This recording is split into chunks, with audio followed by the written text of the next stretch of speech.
And it's Saturday night, and of course you're with the Saturday Five. Over the next 3 hours, we've got the biggest debates, the hottest topics, and entertaining interviews.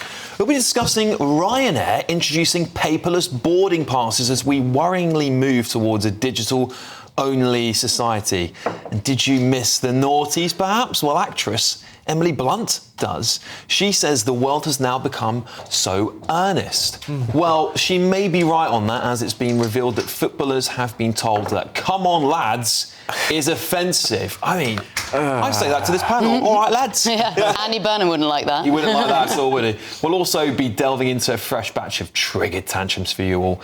Before we do that, a couple more your says here.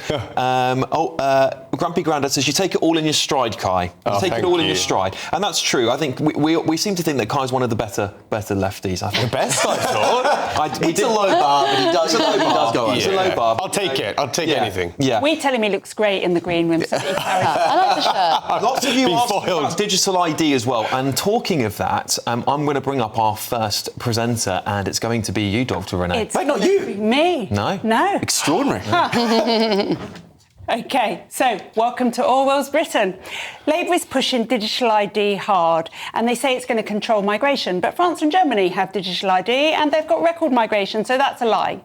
They also say it's going to control the black market economy. But the whole point of the black market economy is that you don't get asked for your ID. So that's a lie as well. So if it isn't going to do the things that they say it's going to do and why they want it, why do they want it? And why are they using threats to implement it? Starmer said very clearly and menacingly yesterday, you will not work in the UK if you don't have a digital ID. So I won't be able to work, feed my family, house them, over my dead body. Try it, Keir.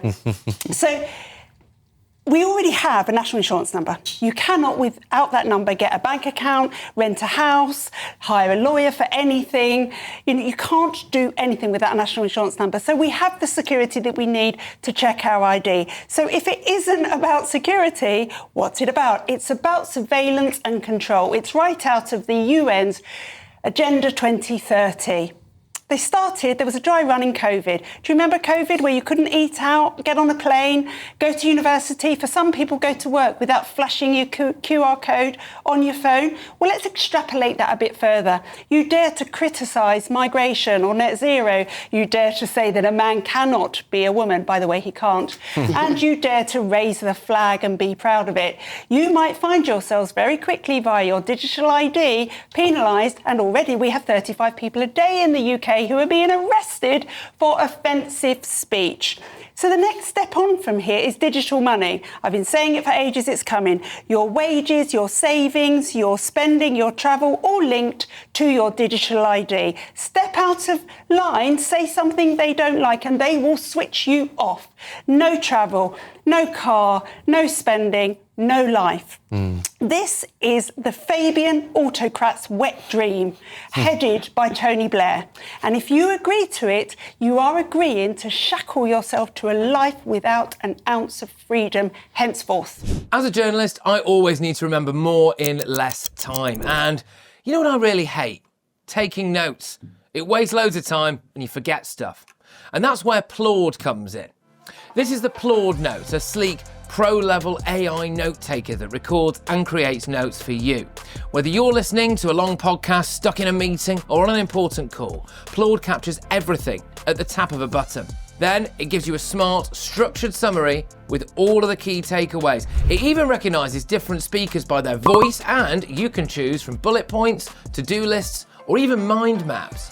Your data's safe too, with end-to-end encryption and global privacy compliance. And with Plord's built-in AI, you can search everything you've ever recorded just by asking a question. It's slim, magnetic, under 30 grams, lasts up to 60 days on standby, and over 1 million people are already using it. Hit the link in the description and use code GB10 for £10 off your Plord order. Save hours of time and never miss a detail again. Link in the description below. I think that's Totally exceptionally well said, Dr. Renee. And it's a very worrying trend we see towards this slow creep towards authoritarianism. And people on the left say we're bonkers for saying this stuff, right? But it's only when this stuff has happened that then do people look back and they say, oh, that was a bad idea. And you can never undo it. No, you can't. And Kai, what would I'm guessing you support digital ID, don't you? Well, as I've said before, yes, I support it, but I don't see why people can get that excited over it. But I'm sure we will on this debate. If there is a time where this tool, this authoritarian tool, is with all your data, everything crammed into one, where this brick card can monitor how much beef you buy, where it monitors how many air miles you fly, where it decides whether you'd criticise net zero in a tweet, and can block you and lock you down. Do you think your great-great-grandchildren or people that voted for it would be very happy with their ancestors for that? Yeah, no, Alex, I do get those concerns, right? But where I really don't think that's going to be an issue is, number one, since this discussion was first had back in the noughties under Tony Blair, the technology has moved on, right? The technology is there to allow a secure and encrypted and decentralised system where actually lots of these concerns don't bear fruit. Now, the other thing I would say, just on a practical matter, right? We're aware of people saying, you guys are saying Labour is going to weaponise this, or maybe a future Labour government. Frankly, I don't think Labour are going to put into practice and implement a policy that is open to abuse from Reform and from the right wing. Why would that make any sense? Can I just pull you up on the security angle? Because I think that's total nonsense. Firstly, what was hilarious was that Lisa Nandy, when she was out defending this policy, related it back to Estonia's digital IT policy. Well, in 2021, they had a cyber attack and 280,000 people had their data stolen and hacked. So this is a honeypot for hackers. Surely, we've just looked on the news that Harrods data breach. And if it's all centralised, we're open to bad state actors taking your data. I was talking more about data security and data privacy, but on that point, the fact is, and I know it's not a great argument for a policy, right? But the world we live in, all your information is out there to be hacked, whether we like it or not. And in the future, as we look into quantum computing, these uber-powerful computers that are going to be able to hack almost any system, cryptography included, means that only the state is actually the most powerful institution to keep your data safe. This is not the real point. You said that the technology has moved on. Great. The instincts of government have remained constant for thousands of years. I've got a very simple question to the audience, and that is, do you trust this government?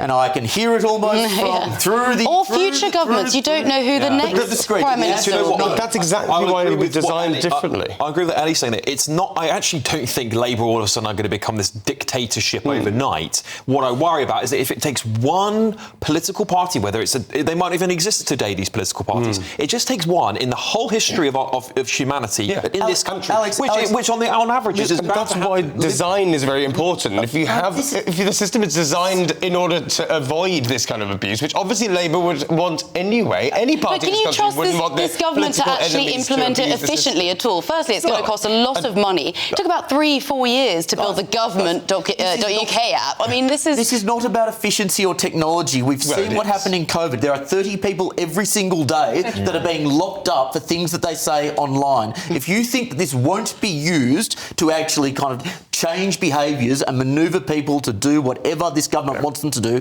you are mistaken. Final words to Renee. Yeah, Kai, there was a man arrested in the night this week, in the middle of the night, for putting up, which was quite an unpleasant tweet. I saw it when it came up. But he has every right to say Every it. right. And this is the problem. We are going to be controlled. They don't like us. I was monitored by the Department of Culture in COVID for saying that children shouldn't have COVID vaccines. I've got it all. I did the SAR. All right, well, listen,